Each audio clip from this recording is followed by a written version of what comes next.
अस्सलामुअलैकुम मेरा very good morning. जागो लाहौर में आप सबको खुश आमदीद कहते हैं जनाब। मैं हूँ आपकी होस्ट मुनीबा आसिफ, एक नए दिन और एक नई सुबह के साथ। उम्मीद करती हूँ कि आप लोग इस वक्त जहाँ कहीं भी होंगे ठीक ठाक होंगे, अपना ख्याल भी रख रहे होंगे, अपने इर्द गिर्द लोगों का भी ख्याल रख रहे होंगे और ख़ास करके अपने माहौल का भी आप लोगों ने ख्याल ज़रूर रखना है। और जिस तरह नया हफ़्ता है और नया दिन है, तो इसमें हम कोशिश करेंगे कि ये हफ़्ता और आज का बिलखसूस जो दिन है वो हम सब का अच्छा गुजरे। जिस तरह मैंने माहौल की बात की है, तो ये माहौल इतना आलूदा हो चुका है कि हर कोई बीमार पड़ रहा है। हर किसी की जो गला है वो ख़राब हो रहा है, फ्लू हो रहा है, नौजिया हो रहा है। तो ख़ास तौर पर ये जो ट्रांजिशन वेदर होता है ना, इसमें ख़ास करके आप लोगों ने ख़याल रखना है। जिस तरह मेरा गला ख़राब है, बहुत से और भी लोग जो हमें देख रहे हैं वो भी इस वायरल इन्फेक्शंस में से गुज़र रहे होंगे, तो अपना ख़ास करके आप लोगों ने ख्याल रखना है। तो आज का दिन अगर देखा जाए तो ये कहना मेरे ख्याल से हरगिज़ गलत नहीं होगा कि आजकल हर कोई बहुत ज़्यादा मसरूफ़ दिखाई देता है, कि एक ही मकान में रहते हुए हम एक दूसरे के लिए वक्त नहीं निकाल पाते। अब आप ये सोच रहे होंगे कि मैंने घर का लफ्ज़ क्यों नहीं इस्तेमाल किया, मैंने मकान क्यों कहा है। क्योंकि घर वो होता है जहाँ रिश्तों की अपनाइयत होती है। सब एक जान होकर अपनी अपनी हैसियत में मकान को घर और घर को जन्नत बनाते हैं। और घर का जो सरबराह है, आज वो 18 घंटे काम करने के बाद भी अपनी जो अहमियत और बरतरी है उसके कमी के शिकवे करता हुआ दिखाई देता है।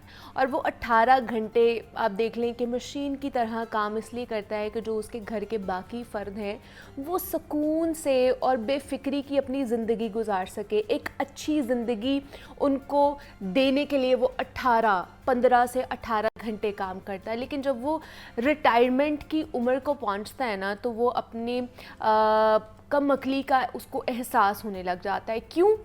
क्योंकि उसके पास उस वक्त नहीं था जब वो फुर्सत के लम्हात निकाल कर अपने बहन भाइयों के साथ, अपने बीवी बच्चों को वक्त देता, उनको अपनी तरजीहात में शामिल करता, उनके साथ अच्छा टाइम स्पेंड करता, एक खुशगवारियत वाला माहौल होता।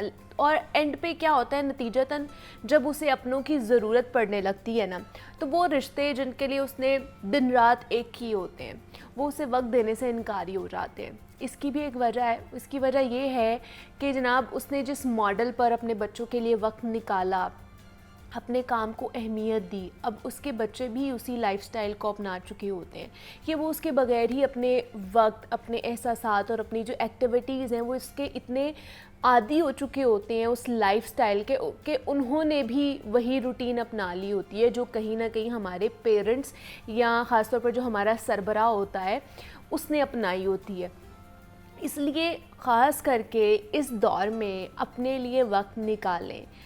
मानती हूँ मैं कि जनाब आजकल ये डिमांड बहुत ज़्यादा है कि आपने एक्स्ट्रा मेहनत करनी है, क्योंकि महंगाई का सामना करना पड़ रहा है, इन्फ्लेशन रेट बहुत ज़्यादा है और मुश्किल वक्त जो है ना उससे निकलना है हमने। तो वो इसी तरह निकलेंगे कि अपने अगर एक्सपेंसेस को हमने मीट करना है तो हमारी आमदनी भी ज़्यादा होनी चाहिए। तो उसके लिए दो दो जॉब्स करनी पड़ती हैं हमें। लेकिन फिर भी जब आप अपने बच्चों के लिए वक्त निकालेंगे ना, उन्हें टाइम देंगे, तो ये एहसास देंगे कि रिश्ते सबसे पहले हैं, तो वो आपके भी कल को अपना वक्त निकालेंगे, चाहे वो जितना मर्ज़ी बिज़ी क्यों ना हो, उनका बिज़ी स्केड्यूल क्यों ना हो। तो इसलिए कहते हैं कि टाइम मैनेजमेंट हमें सीखनी चाहिए। पहले के ज़माने में नहीं बताया जाता था टाइम मैनेजमेंट किस तरह करनी है। आपने अपने वक्त के लिए, अपने काम के लिए कितना वक्त निकालना है, आपने अपने लिए कितना वक्त निकालना है, अपने घर वालों के लिए कितना वक्त निकालना है।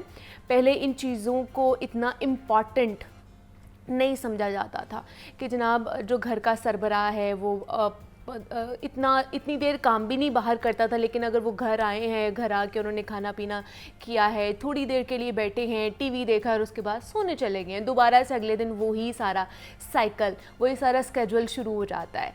आज के दौर में जहाँ पर हम लोगों ने अपने लाइफ को भी बेहतर बनाना है, अपने लग्जूरियस लाइफ, मैं ये नहीं कह रही कि बहुत ज़्यादा लग्जूरियस लाइफ, एक बैलेंस लाइफ अगर हम लोगों को चाहिए तो हमें काम तो करना है, लेकिन उस काम के साथ साथ टाइम मैनेजमेंट भी सीखनी है कि आपने अपने घर वालों के लिए कितना टाइम निकाला है। ये एक इन्वेस्टमेंट होती है।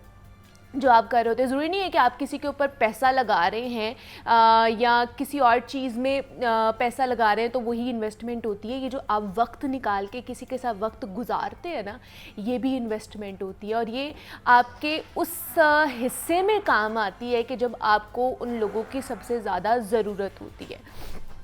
तो इसलिए ये इन्वेस्टमेंट अपनी एनर्जी अच्छी जगह, मैं कहूँगी अच्छी जगह और दुरुस्त वे में, अच्छे तरीके से, मौसर अंदाज से उसको जनाब आपको जो है ना वो निकालना चाहिए। या किसी के ऊपर अगर इन्वेस्ट कर रहे हैं तो देखें कि हम जिसमें एनर्जी इन्वेस्ट कर रहे हैं वो हमारे लिए आगे जाकर मुफीद साबित होता है या नहीं होता। तो सबसे पहले आपने अपने घर वालों पर अपनी एनर्जी जो है ना वो लगानी है, इन्वेस्टमेंट करनी है, ताकि जब आप अपने उम्र के उस हिस्से में पहुँचे जहाँ पर आपको अपने रिश्तों की ज़रूरत है, और सबसे सख्त ज़रूरत होती है हमारे घर वालों की, हमारे बहन भाइयों की, हमारे बच्चों की, हमारी बीवी की, हमें सबसे ज़्यादा ज़रूरत होती है।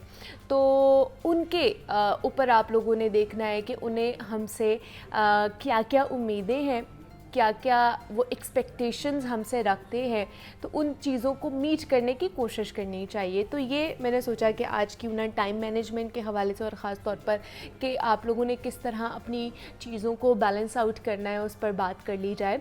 अभी आगे बढ़ते हैं, कुछ बात कर लेते हैं सेहत के हवाले से। और सेहत में आज हमने कुछ जनाब फलों के हवाले से बात करनी है। एक फल है जो हमें 12 महीने ही मिलता है, उसका कोई सीज़न नहीं होता, वो हमें हर सीज़न में अवेलेबल होता है, और वो फल है जनाब केले, जिन्हें बनाना कहा जाता है। तो आज हम उसकी अफादियत के हवाले से, उसकी अहमियत के हवाले से बात करेंगे कि केले खाने के हमारे सेहत पे कितने जो अच्छे असरात हैं, मुफीद असरात हो सकते हैं। हमारे घरों में कहा जाता है कि जनाब केले ज़्यादा से ज़्यादा खाने चाहिए। जिनको जॉइंट्स का मसला है, जिनको बहुत ज़्यादा दर्द होती है, उसके लिए बहुत अच्छा है केले। देन हमें भी कहा जाता है, बहुत सारी मिथ्स भी मेरे ख्याल से केले के साथ जोड़ी जाती हैं कि जनाब एक केला नहीं खाना चाहिए, 2 केले खाने चाहिए, वरना आपको कॉन्स्टिपेशन हो जाती है। ये भी है। फिर हमारे घरों में जब बच्चे होते हैं, ख़ास तौर पर जब वो खाना शुरू करते हैं या उनकी सेमी सॉलिड हम लोग उनको ग़िज़ा पे डालते हैं, तो सबसे पहले केले खिलाए जाते हैं। हमारी माएँ दादियाँ जो है ना, वो सबसे पहले कहते हैं जी बच्चों को केला दें। दूसरा, जो लोग जिम जाते हैं आप उनका देखेंगे कि वो एक टाइम पे 24-24 केले खा रहे होते हैं। तो क्या इसका कोई नुकसान भी होता है या इसके फ़ायदे ही हैं, और इसमें कौन कौन सी ऐसी चीज़ें हमारे पास मौजूद होती हैं जो हमारी सेहत के लिए बहुत अच्छा है। अच्छा, दूसरा, केलों के बारे में ये भी कहा जाता है कि ये वेट गेन भी करते हैं इसको खाने से, और बहुत से लोग केले खाने से अपना वेट लूज़ भी करते हैं। तो कैसे कर सकते हैं हम, ये हमारे हाजमे के लिए कितना अच्छा है और इसको किस तरह हमें खाना चाहिए, क्या इसकी भी कोई टाइमिंग होनी चाहिए, और इसकी क्वांटिटी कितनी लेनी चाहिए, किन को खाने चाहिए और किन को नहीं खाने चाहिए, अब आज हम इस पर बात करेंगे। सारा फारूकी हमारे साथ मौजूद है, consultant clinical nutritionist and dietitian है। सारा, आपको वेलकम कहती हूँ जागो लाहौर में। कैसी हैं आप? मैं ठीक हूँ, आप कैसी हैं? मैं भी बिल्कुल ठीक ठाक, थोड़ा सा फ्लू है बट इट्स ओके। आजकल हमारा इन्वायरमेंट ही ऐसा चल रहा है कि हर कोई जो है ना वायरल इन्फेक्शन में लगा हुआ है। अच्छा, सबसे पहले तो बताइए जो बनानाज हैं उसमें क्या क्या न्यूट्रिएंट्स मौजूद हैं जो हमारे लिए बहुत अच्छे हैं? अच्छा, बनानास के अंदर विटामिन सी मौजूद है, पोटेशियम भी मौजूद है, और उसके अंदर मैग्नीशियम भी मौजूद है, हाई इन फाइबर है, जो कि आपको फुल रखता है। जैसे कि आपने बात की है ना कि भाई कई लोगों को वेट लॉस में किस तरह से ये हेल्प करता है। उसकी बेसिक रीज़न ये कि एक तो ये लो कैलोरिक है। अगर आप एक बनाना लेते हैं तो ये हार्डली आपको 70 to 100 कैलोरीज देता है, डिपेंडिंग ऑन द साइज़ कितना बड़ा वो बनाना है। उसके अलावा फिर ये है कि ये वेट लॉस में इस तरह से हेल्पफुल है कि ये फाइबर इसमें बहुत है। अच्छा। तो उससे ही आपको ज़्यादा देर तक फुल रखता है। फुलनेस की वजह से आपको भूख कम लगती है। जब थ्रू आउट द डे आपको भूख कम लगेगी, ऑटोमेटिकली आपका खाना पीना कंट्रोल होगा, कैलोरी इनटेक कंट्रोल होगा, तो आपको वेट लॉस में ये हेल्प करता है। लेकिन कहा जाता है कि बहुत ज़्यादा शुगरी होता है, तो इसकी वजह से आपका जो ग्लाइसेमिक इंडेक्स है वो बढ़ जाता है। तो ग्लाइसेमिक इंडेक्स बढ़ने की वजह से भी हम लोग अपना वेट लूज कर सकते हैं? देखिए, बहुत सारे डिफरेंट फ्रूट्स हैं, वेजिटेबल्स हैं जिनका ग्लाइसेमिक इंडेक्स किसी का ज़्यादा है, किसी का कम है। तो बनानास का आप मॉडरेशन में इंटेक कर सकते हैं। 2 बनानास आप डेली बेसिस पे खाएं तो इट्स फाइन, आप ले सकते हैं। वो डिपेंड करता है कि आपने वो राइप बनाना लिया है या अनराइप। एक होता है वो जो बिल्कुल ग्रीन बनाना होता है, आपने देखा होगा, उसमें शुगर क्वांटिटी इतनी ज़्यादा नहीं होती, लेकिन जो राइप होती है उसमें शुगर क्वांटिटी ज़रा ज़्यादा होती है, क्योंकि जो अनराइप्ड है उसके अंदर रेजिस्टेंट स्टार्च होता है जो बाद में कन्वर्ट हो जाता है इनटू शुगर। अच्छा। तो इस वजह से उसके भी अपने फ़ायदे हैं अगर आप वो वाला लेते हैं। कई लोगों को वो सूट नहीं भी करता, वो जो ग्रीन बनाना अक्सर यूज़ वो जिसको थोड़ा सा कच्चा कहते हैं, हमारे घरों में आता है तो माएँ जो है ना उसको रख देती हैं कि 3-4 दिन बाद खाना जब ये पक जाएगा, उस टाइम नहीं खाने देती है। उसके भी फ़ायदे हैं। अच्छा, उसके बहुत फ़ायदे हैं अगर आप उसका इंटेक करते हैं। उसमें प्रीबायोटिक्स है बेसिकली, जो कि आपके गट में जो हेल्दी बैक्टीरियाज है उसकी क्वांटिटी को वो इंक्रीज करता है। तो हेल्दी बैक्टीरियाज बेसिकली आपकी बॉडी में इन्फेक्शंस, इन्फ्लेमेशंस, इस तरह की चीज़ों को कम करने में हेल्प करता है। तो इस तरह से अनराइप बनानास का भी इंटेक करना चाहिए, और जिन लोगों को आदत नहीं है वो थोड़ा थोड़ा करके जो है उसको डाइट में इंक्लूड कर सकते हैं। अच्छा, हाँ, उसके अलावा ड्राइप बनाना है, उसमें आप देखें उसके अंदर आपके विटामिन सी, पोटेशियम, मैग्नीशियम, सारे ये जो न्यूट्रिएंट्स मौजूद हैं जो आपके लिए बहुत ज़्यादा हेल्दी हो सकते हैं। तो इसलिए डेली बेसिस पे अगर आप 1 to 2 बनानास लेते हैं तो ये बहुत अच्छा है। अच्छा, जिस तरह मैंने बात की है कि हमारे घरों में अगर किसी को जोड़ों की दर्द है, जैसे हमारी माएँ होती हैं तो उन्हें घुटनों में दर्द होता है या हड्डियों में दर्द हो रहा है, क्योंकि इसमें मैग्नीशियम और जो कैल्शियम भी बहुत ज़्यादा है, तो उसकी वजह से कहा जाता है कि आप बनाना का इंटेक रोज़ाना 2 करें ही करें, वो आपको बहुत ज़्यादा बेनिफिशियल होगा इसके लिए। वाकई ऐसा है? सिर्फ बनाना पे आप डिपेंड नहीं कर सकते, उसमें फिर आपको और भी चीज़ें डाइट में, क्योंकि बनानास में ना आप देखेंगे जितनी भी जो मैंने न्यूट्रिएंट्स की बात की है बहुत ज़्यादा क्वांटिटी में मौजूद नहीं है। अच्छा, कम क्वांटिटी में मौजूद है। ये नहीं होगा कि 1-2 बनाना खाने से आपको वो हेल्प करेगा।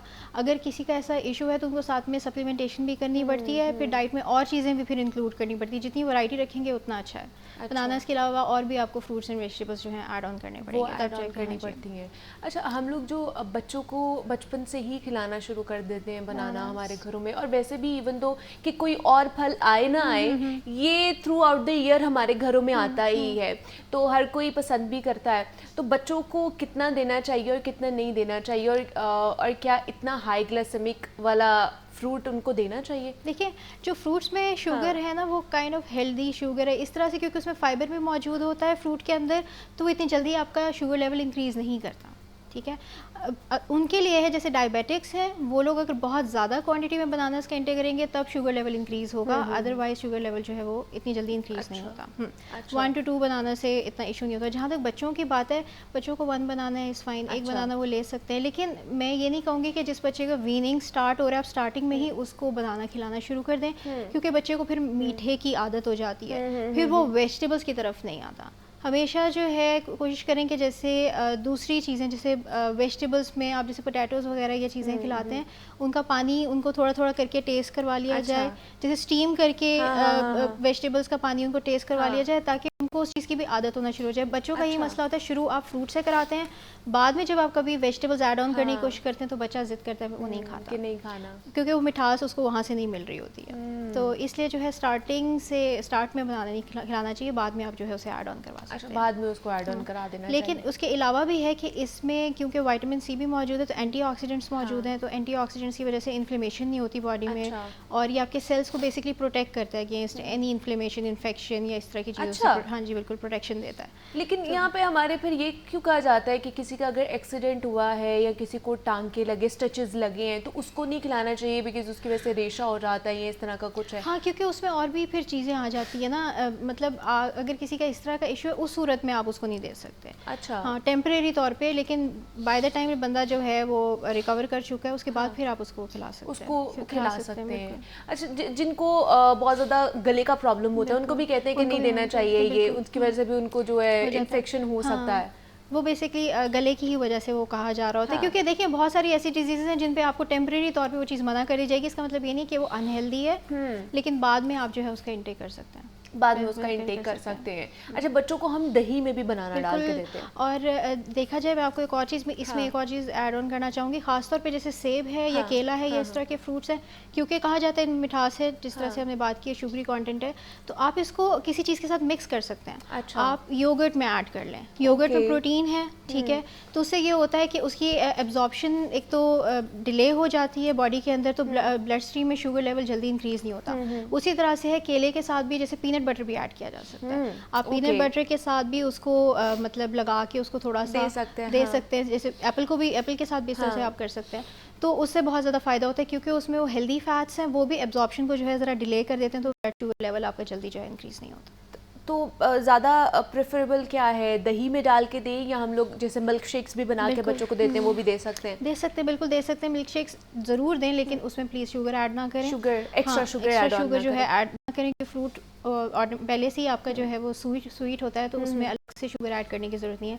वरना मिल्क शेक्स की फॉर्म में भी आप उसे दे सकते हैं, या सैलड्स की फॉर्म में भी आप उसे दे सकते हैं, फ्रूट सैलड बना के दे दें, तो इस तरह से आप उनको ऐड ऑन करके दे सकते हैं। और ये एक और जो मिथ्स है जिससे मैंने पहले भी बात की है कि हमारे घर में कहा जाता है कि 2 बनानास ही खाने हैं, एक का तो कॉन्सेप्ट ही नहीं है। 2 खाओ, 4 खाओ, 6 खाओ, 3 वाला हिंसा नहीं है, 1 वाला हिंसा नहीं है। शुरू से हम सुनते आ रहे हैं, बचपन से सुनते आ रहे हैं कि घर में कहा जाता है ना, मतलब अगर पेट फुल हो गया तो 1 खा ले, नहीं, जबरदस्ती 2 ही खिलाए जाते हैं कि आपका या तो कॉन्स्टिपेशन हो जाएगी या कोई और मसला हो जाएगा। तो वाकई ऐसा है कि सिर्फ ये मिथ्स ही बनी हुई है। आप 1 बनाना भी खाएंगे तो इट्स मोर देन एनफ, उसके अंदर भी फाइबर है। और ये नहीं होता कि आप सिर्फ बनाना, आप सारा दिन आप बनानास तो नहीं खा रहे होते, आप और भी बहुत सारी चीज़ें खा रहे होते हैं। हर चीज़ में किसी ना किसी अमाउंट में फाइबर मौजूद है, जो आपके कॉन्स्टिपेशन के लिए ठीक है। लेकिन सिर्फ बनाना बेचारे पे आप डिपेंड हो जाएं कि भाई नहीं, इसी नहीं हमारा कॉन्स्टिपेशन ठीक करना है, तो ये आप 2 आपने लाजमी इसको खाना, ये सही नहीं है। अच्छा, ये मिथ्स ही है, ऐसा कुछ भी नहीं है, साइंस इसके बारे में कुछ भी नहीं कहती है। अच्छा, जो लोग जिन्होंने वेट, एक तो आपने बताया कि वेट लूज जो लोग जिन्होंने करना होता है वो लोग भी खाते हैं, लेकिन बहुत ज़्यादा डिपेंड कर जाते हैं सारा इसके ऊपर। बहुत सारे लोगों को मैंने देखा है, खासतौर पर ख़वातीन जो है ये कर रही होती है कि क्रैश डाइट करती हैं और सिर्फ बनाना पे ही रह जाती हैं, कि दिन में उन्होंने अगर 3 टाइम खाना खाना होता है तो उसको जो है ना शिफ्ट कर देती है बनाना डाइट पे, बनानास खाती हैं, साथ एक मिल्क का गिलास ले लिया। तो क्या ये बनाना डाइट ठीक है उनके लिए कि नहीं ठीक है? अच्छा, इसका एक सिंपल नेम है जिसको हम कहते हैं fat diets. Fat diet, FAD, fat diet. हाँ, फैट डाइट। फैट डाइट्स के अंदर ये सारी डाइट्स आती हैं, जिसमें बनाना डाइट है या एप्पल डाइट है, मतलब किसी एक कंपोनेंट के न्यूट्रिशन के ऊपर है जाते हैं। हाँ, किसी एक चीज़ को आपने ले लिया और आपने थ्रू आउट द डे बस उसी का, एग डाइट भी होती है, थ्रू आउट द डे आपने सिर्फ वही चीज़ खानी है और कुछ नहीं खाना। ऑब्वियसली ये ऐसे ही है जैसे आप खुद को स्टार्व कर रहे हैं, आप फाके भी करेंगे तो आपका वेट लॉस हो जाएगा। अच्छा, थिंग इसके उससे न्यूट्रिशनल डेफिशिएंसी कितनी हो रही है। अब रिसेंटली मैं आपको बताऊं कि मेरे अपने इतने सारे क्लाइंट्स हैं जो कहते हैं कि हमने बहुत ही ज़्यादा मतलब कम डाइट ली, लो कैलोरिक डाइट ली, हमने एग डाइट ली, या एक ने सूप डाइट भी ली थी, तो उससे वेट लॉस हुआ लेकिन फेस बिल्कुल उतर गया आपका, मतलब आंखों के नीचे डार्क सर्कल्स पड़ गए हैं, हेयर फॉल बहुत ज़्यादा हो रहा है, स्किन बहुत ज़्यादा ख़राब हो रही है। तो उसकी क्या रीज़न है? उसकी यही रीज़न है कि न्यूट्रिशनल डेफिशिएंसी बहुत ज़्यादा हो गई है। आप अपनी हेल्थ को कॉम्प्रोमाइज़ कर जाते हैं जहाँ आप वेट लॉस देख रहे होते हैं, आपको ये नहीं नज़र आ रहा होता कि आपके अंदर और क्या क्या चीज़ें जो हैं हो रही हैं, क्या क्या हेल्थ इशूज़ आ रहे हैं। इम्यूनिटी ड्रॉप होगी, आपको नहीं पता चलेगा आगे जाके कौन कौन सी डिजीज़ आपको लग जाएंगी। तो सबसे पहली प्रायोरिटी आपकी हेल्थ होनी चाहिए, वेट लॉस बाद में आता है। तो हेल्थ पे कभी भी कॉम्प्रोमाइज़ ना करें, कैलोरी इंटेक इतना मत डिक्रीज़ करें कि आपकी हेल्थ एक्सट्रीमली कॉम्प्रोमाइज़ हो जाए। अच्छा, तो हर चीज़ को बैलेंस में लेने की ज़रूरत है। अगर आप सिर्फ बनानास ले रहे हैं, उसमें कुछ अमाउंट में, जैसे मैंने बताया, जो 3-4 चीज़ें हैं वो इंपॉर्टेंट हैं, वो आपको मिलेंगी, लेकिन बाकी के न्यूट्रिएंट्स का क्या होगा जिस पे आपकी बॉडी सर्वाइव करती है, वो तो उसको वहाँ से नहीं मिल रहे हैं। तो वही बात है कि आपके मसल्स ब्रेक डाउन होना शुरू हो जाते हैं। मसल्स ब्रेक डाउन होंगे, आप वेइंग मशीन पे चेक करेंगे, ओ मेरा वेट लॉस हो गया, यूजुअली आपका मसल मास गिरता है। अच्छा, फैट मास इतनी जल्दी नहीं गिरता किसी भी पर्सन का। आपको एक्सट्रीम वर्कआउट करना पड़ेगा, आपको 3 वीक्स 4 वीक्स तक कांस्टेंट वर्कआउट करना पड़ेगा, फिर जाके वो फैट मास गिरता है। पहले आपका बॉडी में वाटर मास गिरता है और फिर आपका मसल मास गिरता है, फैट मास बाद में गिरता है। इतनी अमाउंट में जितना मतलब लोग जल्दी लूज कर लेते हैं। मिसकंसेप्शंस हुई हुई है ना सब लोगों की, और वो मतलब खुद से ही डॉक्टर्स और खुद से न्यूट्रिशंस बन जाते हैं और वो खाना शुरू कर देते हैं। और ज़्यादातर जो है ये सजेस्ट ही इसलिए किया जाता है कि भाई अगर आप बिल्कुल एक्सट्रीमली लो कार्ब डाइट पे चले जाए ना, तो आपका जल्दी वेट लॉस होना शुरू हो जाता है। उसकी रीज़न ये होती है कि वाटर मास इतनी स्पीड से बॉडी से निकल जाता है कि आप जो वेइंग मशीन पे चेक करते हैं तो आपका वो ऑलरेडी 2-3 kg जो है वो ड्रॉप हुआ होता है। अच्छा, तो ये एक बड़ी ट्रिक है जो लोग यूज़ करते हैं। हालांकि इसका कोई फ़ायदा नहीं है, क्योंकि फैट मास वहीं का वहीं है, उससे आपको कोई फ़ायदा नहीं है और आप लीन तो हो नहीं रहे कहीं से। तो बेहतर ये है कि आहिस्ता आहिस्ता करके लूज़ करें, ताकि जो आपने लूज़ किया वो वेट वापस भी गेन ना, और एट द सेम टाइम आपकी हेल्थ कॉम्प्रोमाइज़ ना हो। मतलब इसका ये मतलब है कि हमें इस तरह की डाइट नहीं करनी चाहिए बिल्कुल, जो सिर्फ एक कंपोनेंट पे हो। बिल्कुल, वो चाहे बनाना डाइट हो या कोई भी और डाइट हो सकती है, किस्म की डाइट हो सकती है, जो स्पेसिफिकली एक किस्म के फूड की बात कर रही हो, या कह रही हो कि एक ही तरह के आपने फॉर एग्जांपल सिर्फ फ्रूट्स लेने हैं या सिर्फ वेजिटेबल्स लेने हैं, और बाकी प्रोटीन्स को वो मना कर दे या बाकी मिल्क वगैरह को मना कर दे, एग्जैक्टली उनको मना कर दे, तो उसका कोई फ़ायदा नहीं है। तो आपको सारे के सारे न्यूट्रिएंट्स जो है ना वो लेके चलने हैं, अपने सारे फूड ग्रुप्स ऐड करने हैं, फिर ही जाके आप उसके साथ वेट लॉस करें, वो एक बड़ी बात होती है। अच्छा, तो किन के लिए ख़ास तौर पर शुगर पेशेंट को कहा जाता है सारा कि इनको नहीं देना चाहिए, जिनके अंदर ज़्यादा हाई ग्लाइसेमिक इंडेक्स है, जैसे बनाना हो गया या मैंगो का सीज़न आता है तो मैंगो भी नहीं दिया जाता। तो अगर उनको देना है तो हमें कितनी क्वांटिटी में उनको दे सकते हैं, और कौन से लोग नहीं खा सकते हैं बनाना? देखिए बनानास हर कोई इंटेक कर सकता है, बनानास से इतना इशू नहीं है, लेकिन डायबिटीज़ के लिए भी ये है कि अगर आप एक बनाना डेली बेसिस पे ले रहे हैं तो ये इतना मतलब आपको नुकसानदेह आपके लिए नहीं है। अनराइप बनाना भी आप ले सकते हैं, उसमें शुगर क्वांटिटी वैसे ही कम होती है। और जो राइप बनाने में हमारे बनानास का साइज़ ही कितना होता है, मतलब हमारे यहाँ तो बहुत छोटे छोटे साइज़ के बेचारे होते हैं, तो वो आप एक भी अगर डेली बेसिस पे ले रहे हैं तो उससे कोई फ़र्क नहीं पड़ता, आप ले सकते हैं, आप उन्हें दे सकते हैं जो डायबिटिक लोग हैं। अच्छा, दूसरा जो लोग जिम जाते हैं, खासतौर पर जो लड़के जिम जाते हैं, नए नए जिम जा रहे होते हैं, उन्होंने जी वर्कआउट करना होता है, स्ट्रेंथनिंग वर्कआउट उन्होंने करना होता है, अपने मसल्स बनाने होते हैं। घर में जितने भी केले आए वो गायब हो जाते हैं, 24-24 12-12 केले जनाब एक दिन में और एक वक्त में खा रहे हैं, एक टाइम में खा रहे हैं। तो इतने ज़्यादा जो ये लोग बनानास खाते हैं, इसका कोई नुकसान तो नहीं होगा उनकी बॉडी को? बहुत ज़्यादा नुकसान होगा इस तरह से कि अगर आप मसल मास गेन करना चाह रहे हैं और सिर्फ बनानास के ऊपर आपकी आधी से ज़्यादा डाइट डिपेंडेंट है, तो मसल्स आप कहाँ से गेन करेंगे? मसल्स प्रोटीन से आता है, ठीक है। आपने एनिमल प्रोटीन का आप इंटेक नहीं करें, ना ही आप प्लांट बेस्ड प्रोटीन का इंटेक करें, मसल तो आपका गेन नहीं होगा। उल्टा जो आप वेट उठा रहे हैं उससे जो आपका वेयर एंड टेयर होता है, जो मसल्स आपके ब्रेक डाउन होते हैं वो वापस दोबारा से नहीं बनते।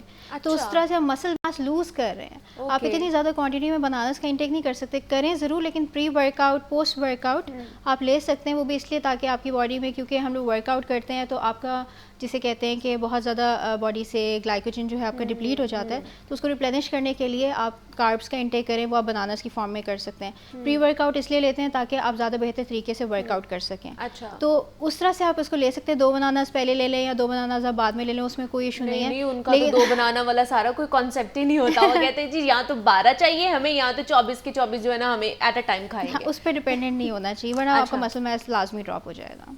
ठीक है जनाब, ये भी जो देखा देखी हम लोग करना शुरू कर देते हैं ना किसी भी चीज़ में, चाहे वो मल्टीविटामिन्स आप लोग खा रहे हैं, कोई और मेडिसिन खा रहे हैं, या फिर अगर कोई डाइट कर रहे हैं, तो इससे इज्तनाब करना चाहिए। ये आपकी बॉडी के लिए नुकसानदेह साबित हो सकते हैं। हमारे साथ सारा फारूकी मौजूद थी। सारा, बहुत शुक्रिया आपके वक्त का कि आप यहाँ पर आई और बनानास के हवाले से हम बात कर रहे थे कि इसकी अहमियत क्या है, अफादियत क्या है, इस पर बात की। यहाँ पर छोटी सी ब्रेक लेते हैं, मिलते हैं इस ब्रेक के बाद।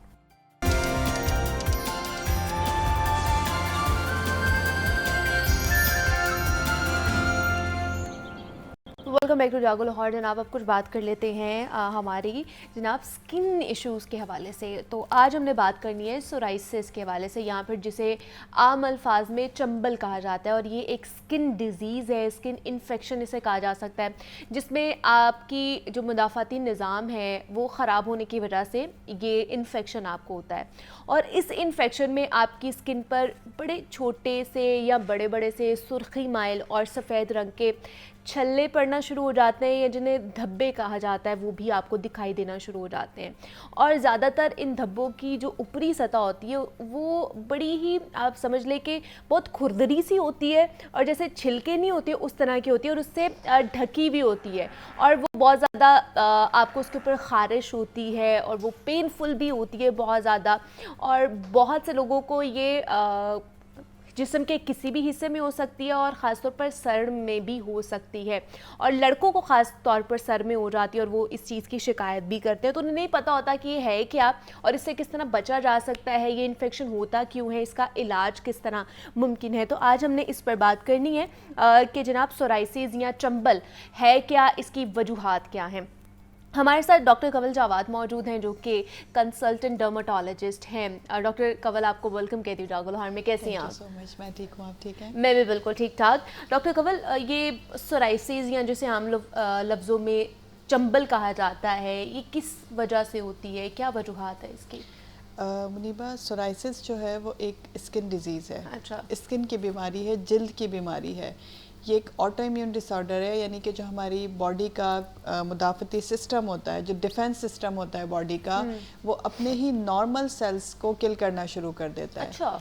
दूसरे नंबर पर उनकी एक्सेसिव ग्रोथ स्टार्ट कर देता है, यानी कि एक नॉर्मल ग्रोथ हो रही है और उसके मुकाबले में अगर 100 सेल पैदा होने तो उसकी जगह 1000 पैदा हो रहे हैं। सो क्या होता है कि स्किन की जो अपर लेयर होती है उस पर वो कॉन्टीन्यूसली डेवलप हो रहे हैं, सेल्स बन रहे हैं, पैदा हो रहे हैं, तो वहाँ लेयर इंक्रीज होना शुरू हो जाती है, यानी कि फ्लैट जो आपकी स्किन है वो डबल ट्रिपल होना शुरू हो जाती है। उसकी सूरत में आपको इचिंग हो सकती है, आपको रैश हो सकता है, जो इनिशियल सिम्टम्स हैं। जब आप इचिंग और रैश आपको फील होगा, आप उसे मुसलसल इच करेंगे तो क्या होगा कि वो सेल्स मज़ीद तेज़ी से बढ़ना शुरू हो जाएंगे, बिकॉज बाहर से नहीं आ रहा कुछ भी, ये आपके अंदर का इम्यून सिस्टम उसे एक्टिव कर रहा है।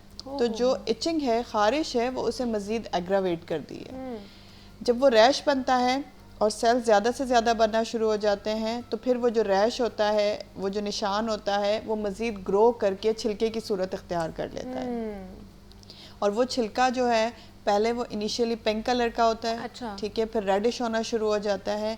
और सोराइसिस के पेशेंट्स की स्पेसिफिक निशानी होती है कि मोस्टली जो पेशेंट्स हैं, मोस्टली लाइक अगर मैं कहूँ कि वो 89% 90% पेशेंट्स में वाइट कलर के स्केल्स ऊपर आ जाते हैं, वाइट कलर का छिलका बन जाता है, सफ़ेद छिलका बन जाता है, और समटाइम वो शाइनी भी होता है, चमकदार।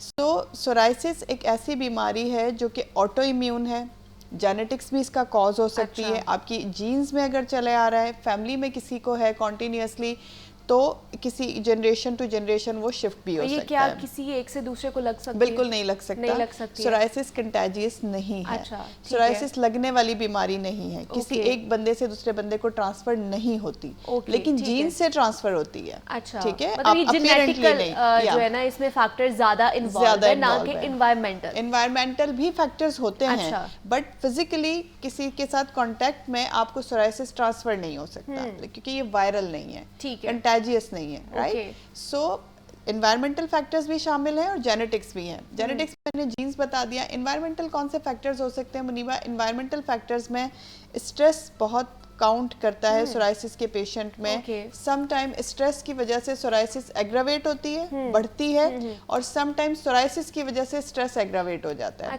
डेफिनेटली आपका लाइफस्टाइल चेंज हो जाता है, बिकॉज ये मोस्टली आपकी नीज पर, आपके एंकल पर, एल्बो पर और आपके ट्रंक एरिया पे, यानी कि आपकी बॉडी जो जिस्म का फ्रंट है, बैक है, कमर वाला एरिया, और आपकी स्कैल्प पे मोस्टली अपेयर होती है ये। इसमें पेशेंट हमारे पास कंप्लेंट से आते हैं, अगर स्कैल्प की सोराइसिस है तो उसे लगता है डैंड्रफ हो रही है शुरू में, बिकॉज अपीयरेंटली वो ऐसी ही नजर आती है, डैंड्रफ ऐसे छिलके जैसे उतरते हैं। बिल्कुल, लेकिन जब वो छिलके और डैंड्रफ सिवियरिटी की तरफ आती है तो फिर उसे पेशेंट को कुछ थोड़ा बेसुकूनी होती है कि मतलब एक डैंड्रफ है, आप उसे कंट्रोल कर लेते हो, कोई हेड एंड शोल्डर और कोई लाइक इस तरह का कोई भी ऐसा शैम्पू जो ओवर द काउंटर ये हमारे पास इजीली अवेलेबल है, हम लेके उससे सॉर्ट आउट करने की कोशिश करते हैं, बट वो होता नहीं है। फिर पेशेंट डॉक्टर के पास आता है। सो वो इतनी सिवियरिटी की फॉर्म में हमारे पास पहुंचते हैं कि ना सिर्फ वो छिलके होते हैं, बल्कि जहाँ जहाँ वो छिलके बने हुए होते हैं उस जगह पे जख्म पड़ जाते हैं पेशेंट को खारिश कर करके। ठीक है। तो स्कैल्प में अगर डैंड्रफ है तो उसके लिए भी मल्टीपल टाइम में कह चुकी हूँ कि केयरफुल होना चाहिए, बिकॉज वो बालों को नहीं रहने देता। लेकिन अगर वही सिवियरिटी की तरफ आ गया है तो फिर आपको ज्यादा केयरफुल होना चाहिए, क्योंकि वो सोराइसिस भी हो सकता है। लेकिन डॉक्टर कंवल, हमारे यहाँ पे होता है कि हम डॉक्टर पे जाने से पहले खुद सबसे ज्यादा जो है ना टोटके घर में कर लेते हैं। जैसे कहा जाता है कि अगर जनाब आपको सर पे है या कहीं और है तो आप उसके ऊपर जी सरसों का तेल लगा लें, उससे बहुत ज़्यादा फाका होगा, या एक दवा वो आती क्रीम आती है बेटनोवेट जिसको कहा जाता है, उसका इस्तेमाल कर ले। तो क्या इससे ये ज़्यादा एग्रीवेट हो सकता है? बिल्कुल हो सकता है। देखिए ये स्टेरॉइड है, ऑल्दो के सोराइसिस की ट्रीटमेंट में हम स्टेरॉइड माइल्ड यूज़ करते हैं, लेकिन हर चीज़ का एक पैटर्न होता है। सरसों का तेल या कोई भी इस तरह का ऑयलिंग जो अपने बालों में करते हैं वो तो देखिए नॉर्मली भी डैंड्रफ भी ख़त्म नहीं करता, फॉर द टाइम बीइंग ज़रूर कर देता है, बट हमेशा के लिए ख़त्म नहीं करता। सो सोराइसिस का तो सवाल ही पैदा नहीं होता ना, वो आपको for the time being relief ज़रूर दे देगा, बट वो परमानेंटली ऐसा नहीं होगा कि वो खत्म हो जाए। सो ऐसी कोई भी टोटके खुद से ना करें, बेहतर है कि उसके लिए आपने डॉक्टर से अगर मशवरा नहीं किया तो इस तरह का कोई भी टोटका ना करे। मैंने बहुत से लोगों को देखा है कि अगर उनकी नीज पे है या उनकी कोहनी पे है तो वो इतना ज़्यादा ईच उन्हें करता है या खारिश इतनी ज़्यादा उन पे होती है कि वो बहुत ज़्यादा बढ़ना शुरू हो जाता है उनका। ऐसे ही होता है मुनीबा, कंटेजियस नहीं है, दूसरे बंदे को नहीं लग सकता, बट ऐसा होता है कि वो आपकी बॉडी में फैलता है तेजी से। अगर आप इनिशियल स्टेज पर ही आपको कोई ऐसी सिम्टम्स जो मैंने बताए हैं, इचिंग है, रैश है, या फिर वो छिलका बनना शुरू हो जाता है, अगर आप इनिशियल स्टेज पर ही उसे कवर कर लेते हैं, इनिशियल स्टेज पर ही आप उसकी ट्रीटमेंट स्टार्ट कर देते हैं, तो वो काफ़ी हद तक फैलने से रह सकता है, नहीं फैलेगा वो। बट मैंने जैसे बताया कि ये इम्यून सिस्टम का डिसऑर्डर होता है। इम्यून सिस्टम आपकी बॉडी के अंदर का सिस्टम है, वो उसको किसी भी वक्त कहीं भी फैला सकता है। मोस्टली जो इसकी फेवरेट जगह होती हैं उसमें हमारा एंकल शामिल है, नी, हमारी एल्बो है, उसके अलावा जो टमी वाला एरिया है फ्रंट का, वहाँ हो सकता है, बैक पर हो सकता है, कमर वाले एरिया पे और स्कैल्प पर हो सकता है। ये मोस्ट कॉमन जगह है, बट ये बॉडी के किसी भी हिस्से पर कभी भी अपेयर हो सकता है। जिनकी बहुत ज़्यादा ड्राई स्किन होती है, क्या डॉक्टर कंवल उनमें भी ये ज़्यादा चांसेस हैं कि ये हो जाए?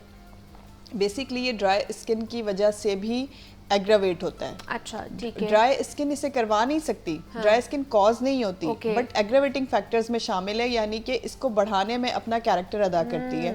अगर आप अपनी स्किन को प्रॉपरली मॉइस्चराइज रखेंगे, देखिए वो हर चीज के लिए नीडी है। लाइक अगर आपने एज्ड अप होने से बचना है, एजिंग से प्रिवेंट करना है अपने आप को, तो भी स्किन को प्रॉपरली मॉइस्चराइज करना चाहिए। अगर आपको सोराइसिस, एक्जिमा या सर्दियों में आने वाली बहुत सारी ऐसी डिजीजेस से बचना है, तो आपने अपनी बॉडी को प्रॉपरली मॉइस्चराइज रखना है। अच्छा, ठीक है। मॉइस्चराइजर का अच्छा इस्तेमाल, यानी कि फ्रिक्वेंटली इस्तेमाल आपकी बॉडी को ना सिर्फ सर्दियों में बल्कि गर्मियों में भी, क्योंकि बहुत सारे लोगों में ये मिसकॉन्सेप्ट होता है कि मॉइस्चराइजर तो जी हमने सिर्फ और सिर्फ सर्दियों में यूज करना है। So this is wrong. आपने मॉइस्चराइजर हर वेदर में यूज करना है। मॉइस्चराइजर का इस्तेमाल जरूरी है, फर्क सिर्फ इतना है कि आप उसको ऑयली और नॉन ऑयली कर सकते हैं, ठीक है। तो मॉइस्चराइजर का इस्तेमाल उसको एग्रावेट होने से बचा सकता है। मॉइस्चराइजर का इस्तेमाल के अलावा अगर वो एग्रावेट हो चुका है, इन्फेक्शन होने लगा है, अगर वो रेडिश होने लगा है, उसमें से ब्लड आ रहा है, तो डेफिनेटली यू शुड कंसल्ट, ठीक है। उसके लिए आपको कुछ ऐसी क्रीम्स दी जाती हैं जिसमें एंटीबायोटिक, टॉपिकल यानी कि लगाने वाली एंटीबायोटिक होती है, उसमें माइल्ड स्टेरॉइड्स होते हैं और ऐसी बहुत सारी चीजें होती हैं जो कि उसे फैलने से रोकती हैं। अच्छा। विटामिन डी का बड़ा अच्छा रोल है सोराइसिस से प्रिवेंट करवाने में। सोराइसिस की डेफिशिएंसी विटामिन डी की डेफिशिएंसी सोराइसिस को एग्रावेट करती है। अगर बॉडी में विटामिन डी डेफिशिएंसी हो रही है तो वो सोराइसिस को मजीद फैलाएगी। अगर आप टॉपिकल यूज करवाएंगे, खाने वाली और लगाने वाली दोनों विटामिन डी मेडिकेशन यूज करेंगे, तो काफी हद तक सोराइसिस के पेशेंट में आपको रिलीफ मिलवा सकता है। अच्छा, लेकिन क्या ये जो डिजीज है ये प्रिवेंटेबल और दूसरा रिवर्सेबल है या नहीं है? रिवर्सेबल है, दोबारा बार बार हो सकती है। दूसरा क्योरेबल नहीं है, आप इसे परमानेंटली खत्म नहीं कर सकते, बिकॉज आपका अगर इम्यून सिस्टम, लाइक देखें, मुमकिन नामुमकिन डेफिनेटली अल्लाह ताला के हाथ में है। हमने सिर्फ जस्ट जो हम वो बुकिश बात करेंगे जो हमने पढ़ा, जो गाइडलाइंस हैं, जो सोराइसिस है, एक मर्तबा अगर आपका इम्यून सिस्टम डिस्टर्ब हो गया है, आपके इम्यून सिस्टम ने ओवर रिएक्ट करना शुरू कर दिया, उसे हम काम डाउन कर सकते हैं, कुछ अरसे के लिए ठंडा कर सकते हैं, बट हम उसे परमानेंटली ख़त्म नहीं करवा सकते। सो सोराइसिस अगर किसी को हो जाती है तो ऐसा नहीं है कि वो बिल्कुल, बिकॉज वो आपके लाइफस्टाइल को भी बहुत ज़्यादा ख़राब करती है, स्कैल्प में है, बॉडी के किसी हिस्से पर है, तो डेफिनेटली आप थोड़ा डाउन फील करते हैं। अगर आप ट्रीटमेंट लेते हैं प्रॉपरली तो हम सिम्टोमेटिकली उसे ट्रीट कर सकते हैं। लाइक आपको जो चीज़ें ज़्यादा परेशान कर रही हैं, जैसे इचिंग अगर आपको ज़्यादा परेशान कर रही है तो हम एंटी हिस्टामिन दे सकते हैं, और हमारे पास मॉन्टेल्यूकास सोडियम ऐसा होता है जो आपकी एलर्जीज को सप्रेस करता है। सो काफ़ी हद तक हम उसे कवर कर सकते हैं मेडिकेशन के थ्रू। तो सिम्टोमेटिक ट्रीटमेंट इसका बेस्ट है। जो आपको अपीरेंटली हो रहा है उसे ट्रीट कर लें, जो आपकी लाइफस्टाइल को डिस्टर्ब कर रहा है उसे ट्रीट कर लें। देखिए, एक चीज हो गई, आप उसे अगर नहीं खत्म कर सकते तो एटलीस्ट आप उसके सिम्टम्स पे काबू पा सकते हैं। लेकिन डॉक्टर कंवल, इसका सिर्फ एंटीबायोटिक्स या फिर मेडिकेशंस ही इलाज है, या फिर जैसे हम लोग ट्रीटमेंट जो कराते हैं जाके वो भी हो सकता है? बिल्कुल, इसके काफ़ी एडवांस ट्रीटमेंट आ गए हैं, उनमें हम लोग लेजर्स भी यूज़ करते हैं। अच्छा, यूवी लाइट से बहुत अच्छा इलाज होता है सोराइसिस का, बड़ी जदीद मशीनरीज आ गई हैं। उसके अलावा जो है वो कुछ इंजेक्टेबल फॉर्म में ऐसी चीज़ें आ गई हैं जिनके इंजेक्शंस लगते हैं और सोराइसिस के पेशेंट को काफ़ी हद तक रिलीफ मिल जाता है। बट अगेन मुनीबा, मेंशन बार बार मैं यही करूँगी कि ये सब सिम्टम्स को ट्रीट करते हैं। एडवांस से एडवांस ट्रीटमेंट भी अभी तक सोराइसिस को मुकम्मल क्योर नहीं करवा सकी। सो क्योर नहीं कर सकते, बट सिम्टम्स को ट्रीट कर सकते हैं, प्रिवेंट कर सकते हैं, और उसको मतलब अपनी जो एहतियात जो है ना करके उसको रोक सकते हैं, उसको फैलने से रोक सकते हैं, उसको एग्रीवेट होने से रोक सकते हैं, लेकिन ये क्योरेबल नहीं है। अच्छा, दूसरा, क्योंकि सर्दियां हैं और आपको पता है सर्दियों में ख़ास तौर पर सॉक्स का बहुत ज़्यादा इस्तेमाल किया जाता है, तो बहुत ज़्यादा लड़के भी इस चीज़ की शिकायत करते हैं, लड़कियां भी करती हैं कि हमारे पैरों में भी बहुत ज़्यादा, एक तो नमी आती है, नमी की वजह से फंगस लगना शुरू हो जाती है या वहाँ पर भी ईचिंग होना शुरू हो जाती है। तो क्या ये भी एक उसकी फॉर्म ही है, ये अलग चीज़ है? नहीं, this is like totally different. Psoriasis is something else, और जो आपको पाँवों में नमी आना शुरू हो जाती है, फंगस लगना शुरू हो जाती है, this is totally different. Okay, fungal infection एक अलग बीमारी है। फंगल इन्फेक्शन की निशानी पाँव में समटाइम ऐसे भी होती है कि आपकी उंगलियों के बीच में वाइट कलर की स्किन होना शुरू हो जाती है। अच्छा। इचिंग तो होती ही है, नमी होती है, प्लस वाइट स्किन होना शुरू हो जाती है, जिसे हम कैंडिडियासिस कहते हैं। अच्छा। कैंडिडियासिस भी फंगल इन्फेक्शन की ही एक टाइप होती है। क्या होता है कि आपको उसमें कुछ एहतियात करनी होती है। आपने किसी और के सॉक्स, किसी और के शूज़ यूज़ नहीं करने, सबसे पहली बात। आपने डेली बेसिस पे अपने सॉक्स और शूज़ चेंज करने, ठीक है। अगर आप चेंज नहीं कर सकते तो वही सॉक्स वॉश करके नेक्स्ट डे पहने, एक बात। दूसरी बात, आप वही शूज़ जब आप घर जाते हैं तो अगर धूप का टाइम है तो कोशिश करें अपने शूज़ धूप में रख दें, ताकि उसमें से वो ह्यूमिडिटी क्रॉस हो जाए, राइट। उसको अगले दिन पहनने से पहले अच्छे से वॉश कर लें, अंदर से भी साफ़ कर लें, ताकि उसमें अगर कोई नमी लगी हुई है या वो शूज़ ही इस तरह का हो रहा है तो वो थोड़ा सा साफ़ सुथरा हो जाए।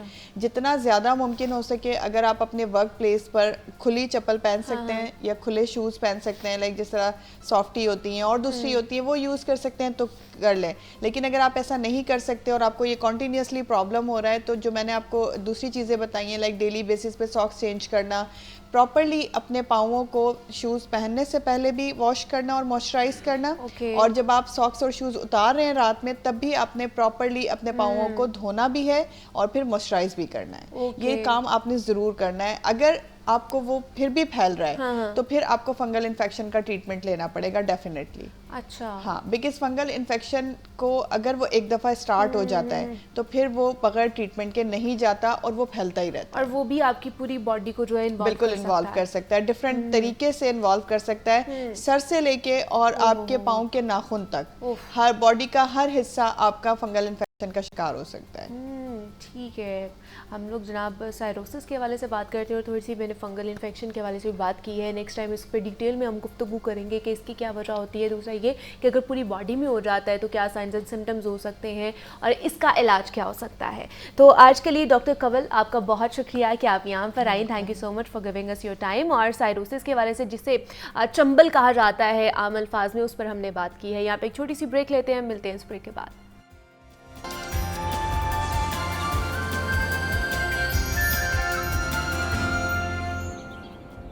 वेलकम बैक टू जागो लाहौर। जनाब, अब कुछ शहर लाहौर के हवाले से बात कर लेते हैं कि जनाब शहर लाहौर में कौन कौन से तरक्याती मंसूबे इस वक्त जारी हो सारी हैं, जिनके ऊपर काम हो रहा है और कब तक वो कंप्लीट हो जाएंगे। और आप जहां से भी लाहौर को देखेंगे ना जनाब, लाहौर को उखाड़ा हुआ है। नया से नया जो मंसूबा है वो शुरू किया जाता है, तो आजकल एक मुकम्मल नहीं होता है जनाब, दूसरा शुरू हो जाता है, दूसरा मुकम्मल नहीं होता, तीसरा शुरू हो जाता है, और आपको पूरा लाहौर जो है ना इस वक्त उखड़ा हुआ नज़र आएगा, बिखरा हुआ नज़र आएगा, जिसकी वजह से ट्रैफिक जो है वो भी मुतासर हो रही है और हादसात में भी इजाफा हो रहा है। और दूसरा, स्मॉग, पोल्यूशन में बहुत ज़्यादा इजाफा हो रहा है सिर्फ ये तरक्याती मंसूबों की वजह से। इसके ऊपर क्योंकि हाई कोर्ट ने भी कहा कि आप लोगों ने क्यों मंसूबे शुरू किए हैं, आपको पता था कि स्मॉग का सीज़न आने वाला है। बहरहाल इस पर भी बात करेंगे, लेकिन आज जो हम लोगों ने ख़ास तौर पर हाईलाइट करना है वो ये है कि जनाब कि टाउनशिप की तरफ आप जब जाते हैं या अकबर चौक की तरफ, पीको रोड की तरफ जाते हैं, तो वहाँ पर भी फ्लाईओवर्स बनाए जा रहे थे। कुछ बना लिए गए हैं और उस पर यू टर्न, 7 से 8 यू टर्न आपको नज़र आएंगे वहाँ पे के बनाए गए हैं, और वो बड़े ही बेढंगे से यू टर्न बनाए गए हैं कि अगर आप यूजुअली किसी यू टर्न पर जाते हैं या यू टर्न लेते हैं तो आपको बड़ा स्मूथली एक चीज़ मिलती है, या उसकी जो स्पेस है वो बहुत ज़्यादा कम होती है, ज़्यादा स्पेस नहीं होती है। वहाँ पर आप जाएंगे तो इतनी स्पेस घेरी हुई होगी कि हादसात का शिकार वहाँ पर लोग हो रहे हैं, जो ट्रैफिक है वो बहुत ज़्यादा मुतासर हो रही है। तो ये डिज़ाइन किस तरह बनाया गया है, क्या सोच के बनाया गया है, जो इसके इंजीनियर था वो क्या उस वक्त सोच रहा था ये यू टर्न्स बनाते हुए, बिकॉज इसकी वजह से जो शहरी हैं वो बहुत ज़्यादा परेशान होते हुए दिखाई दे रहे हैं।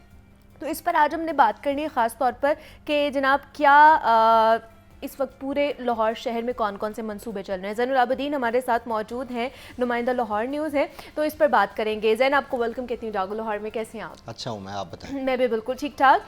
जैन, जैसे मैं बात की है कि पूरे लाहौर को इस वक्त इन्होंने उखाड़ा हुआ है, बिखेरा हुआ है। हर जगह आप जाते हैं तो आपको एक ट्रैफिक जो है ना वो चौक हुई भी नज़र आती है, कतारें लगी हुई होती हैं, ट्रैफिक की रवानी मुतासर हो गई हुई है। एक मंसूबा ख़त्म नहीं होता, दूसरा मंसूबा शुरू कर लेते हैं, वो ख़त्म नहीं होता, वो पै तकमील तक नहीं पहुंचता, तीसरा शुरू कर लिया जाता है। तो क्या वजह है इसकी कि एक के बाद ये कि दीगरे जो है ना वो दूसरे मंसूबे शुरू किए जा रहे हैं, और वो भी जिस तरह यूटर्न्स की मैंने बात की है कि यूजुअली हम यूटर्न्स लेते हैं तो उनकी जो स्पेस है बहुत लिमिटेड होती है कि इजीली यूटर्न भी लिया जाए और दूसरी जो सड़क है वो भी जाए, लेकिन ये अजीबोगरीब फ्लाईओवर्स बनाए गए हैं, यूटर्न्स बनाए गए हैं। टाउनशिप की मैं बात करूँ, बिल्कुल आपने बड़ा कम्प्रीहेंसिवली एक वर्ड बोला है जिसने इस सारी बात को एक ही जगह पे, एक नुक्ते पे लाके खड़ा कर दिया। वो ये था कि लाहौर जहाँ उखड़ा हुआ है वहीं पे बिखरा हुआ है। बेसिकली तो इस वक्त लाहौर के हर कोने से, लाहौर की हर सिमत में मंसूबा जात शुरू करके लाहौर को बखेर दिया है। जिस मर्जी साइड पे चले जाएं, जिस मर्जी दाखिली और खारजी रास्ते पे चले जाएं, उसको उखाड़ा हुआ है। और अगर शहर के अंदर भी ट्रैवल कर लें तो कोई आपको रोड ऐसा नहीं मिलता जिसके ऊपर कोई काम ना हो रहा हो या किसी भी जगह पे बंद ना हो। और अगर ये तरक्याती कामों की मद में बंद नहीं सड़क की हुई तो कोई ना कोई और आफत आ जाती है जिसकी वजह से सड़कें बंद हैं। आप जिस प्रोजेक्ट के हवाले से खसूसी तौर पे मुरीबा बात कर रही हैं, इस प्रोजेक्ट का नाम है अकबर चौक रीमॉडलिंग प्रोजेक्ट। और ये जो मंसूबा है ये बेसिकली डिज़ाइनिंग की बजाय जो जिस तरह इंजीनियर्स ने और जिस तरह अरबाब इख्तियार ने अपने जहन से सोचा उसी तरह ही बनाना शुरू कर दिया, जिसके समरात आज उससे लोग मुस्तफ़ीद हो रहे हैं कि उनकी गाड़ियां उन यू टर्न से टकरा रही हैं। अब बुनियादी तौर पर मौलाना शौकत अली रोड को सिग्नल फ्री कॉरिडोर बनाने के लिए फिरोजपुर रोड से लेके क्रीम मार्केट तक निगरान वज़ीर आला पंजाब की तरफ से हुक्म दिया गया कि यहाँ पे यू टर्न्स बना दिए जाएं। अच्छा। उसकी इससे पहले ना कोई प्लानिंग मौजूद थी, ना ही उसका ट्रैफिक काउंट सर्वे किया गया था और ना ही उन मुकामात की निशानदेही की गई थी कि किस किस जगह पे ये यू टर्न बनाना पड़ेगा। अच्छा। निगरान वज़ीर आला पंजाब एक दिन अकबर चौक प्रोजेक्ट का विजिट करते हैं, वहाँ पे फ्लाईओवर बन रहा है और वहाँ पर ही वो खड़े खड़े हुक्म दे देते हैं कि सारी सड़क को सिग्नल फ्री कॉरिडोर कर दें। जो एलडीए के इंजीनियर्स हैं वो क्योंकि सियाने लोग हैं, अच्छा। उन्होंने अपनी नौकरी बचाने के लिए कहा कि ठीक है सर अभी कर देते हैं। उन्होंने सुबह से जो वहाँ पे ड्रेन थी उसको तोड़ा और वहाँ पे यू टर्न्स बनाना शुरू कर दिए। अब एक सड़क वहाँ पे जरूरत थी वैसे यू टर्न बनाने की? देखें जी, ज़रूरत थी या नहीं थी इसके ऊपर तो जो इंजीनियर्स हैं या जो रिपोर्ट्स हैं वो बेहतर तरीके से बता सकती हैं। हम अज्यूम भी कर लेते हैं कि उसको सिग्नल फ्री कॉरिडोर बनाने की ज़रूरत भी थी, तो क्या इस तरह ज़रूरत थी जिस तरह आप लोगों ने बना दिया? उसके विंग्स इस कदर उन्होंने बाहर निकाले हुए हैं कि कोई भी अनजान आदमी जो कि पहली दफ़ा उस सड़क से गुजर रहा है उसके ऊपर ये फ़र्ज हो गया कि उसने वहाँ पे टकराना। लेकिन जैन देखें ना, अगर हम बाहर के मॉडल्स भी देखें तो अगर सिग्नल फ्री कॉरिडोर भी बनते हैं या सिग्नल फ्री सड़कें हम बनाते हैं तो कोई 4 से 5 किलोमीटर के बाद एक जाके यू टर्न बनता है। अगर यहाँ पे देखें 7 से 8 यू टर्न बने और वो भी आधा किलोमीटर के बाद, 1 किलोमीटर के बाद, तो ये बिल्कुल कौन सा मॉडल इन्होंने देखा था? बिल्कुल ठीक कह रही हैं। तकरीबन 500 से 600 मीटर बाद इन्होंने एक यू टर्न बनाया हुआ है मौलाना शौकत अली रोड पे। ये कुल कोई 10.5 किलोमीटर का कॉरिडोर है और उसके ऊपर 8 इन्होंने अभी तक यू टर्न बना दिए जो कि एवरेज तकरीबन 550 मीटर बनता है। और इसकी वजह से ये सिग्नल फ्री कॉरिडोर बनाने की वजह से जो अब ये देखें साथ साथ ये फुटेजेस भी हम लोग चला रहे हैं जो ये वहीं के हादसा हुए। बिल्कुल जी बिल्कुल। और इसमें मैं आपको सिर्फ एक चीज़ ऐड कर दूं कि ये एक खातून ड्राइवर है जो कि गाड़ी चला रही है। अच्छा। और उसके बाद वो हॉस्पिटलाइज्ड हो गई कि इस कदर उसका ये खौफनाक एक्सीडेंट था और ये रात के वक्त पेश आया। एक तो वो यू टर्न ठीक नहीं बने थे, दूसरा वहाँ पे रोड लाइट्स मौजूद नहीं थी जिसकी वजह से ये एक्सीडेंट, और सिर्फ एक नहीं है, ये बेतहाशा है। हाँ, ये रोजाना की बुनियाद पे एवरेज ये जो मौलाना शौकत अली रोड है ये 2 से 3 लोगों को जख्मी करता है। मुझे तो लगता है कि एलडीए वाले लाहौर के शहरियों की बलि दे रहे हैं इस प्रोजेक्ट को कामयाब बनाने के लिए। अच्छा। कुछ इस तरह देखने में आ रहा है। आपका जो लोग प्रोग्राम सुन रहे हैं और देख रहे हैं ना, वो अंदाज़ा इसी से कर सकते हैं कि विंग्स होते हैं, कोई भी यू टर्न है ना, वो यू टर्न बनाते हैं तो उसके विंग्स निकल जाते हैं। जिस तरह किसी भी जानवर के या ये परिंदे के विंग्स होते हैं, वो विंग्स होने चाहिए अंदर की तरफ, इन्होंने विंग्स निकाल दिए हैं बाहर की तरफ। अब जो ट्रैफिक आ रही है उस यू टर्न की तरफ, उसको तो नहीं पता कि आगे आपने जो विंग्स हैं वो बाहर निकाले हैं, या तो आप उससे पहले कोई कैटाइज दे दें या कोई ऐसी ट्रैफिक हैजर्ड दे दें या कोई ऐसा बोर्ड लगा दें ताकि लोगों को पता तो चले कि आगे यू टर्न है। मैं अर्ज इससे पहले आपसे ये कर रहा था कि एक सड़क है जो कि 80 मीटर चौड़ी है दोनों अतराफ में, आप बगैर कोई लैंड एक्विजिशन किए, बगैर सड़क की एक्सटेंशन किए, आप उसमें से 60 मीटर का यू टर्न दे देते हैं और उसके बाद 20-20 मीटर सड़क छोड़ देते हैं कि वहां से गुजर जाए। ओ भाई, जो जिस ट्रैफिक ने स्ट्रेट जाना वो प्रायोरिटी है या जिसने यू टर्न लेना वो प्रायोरिटी है? तो आप पता नहीं किस तरह के इंजीनियर्स हैं कि आपको ये चीज़ ही समझ नहीं आ रही। और इसके ऊपर जब निगरान वज़ीर आला पंजाब की तरफ से विजिट किया गया बारहा मौलाना शौकत अली रोड का, तो मीडिया की तरफ से ये हाईलाइट किया गया। इसके ऊपर एक कमिश्नर और डीजी एलडीए ने मीटिंग भी बुलाई, उसमें मैंने उनको हाईलाइट किया कि ये जो आपके यू टर्न बनाए गए हैं ये इंजीनियरिंग कवानीन के खिलाफ है, इनको ठीक किया जाए।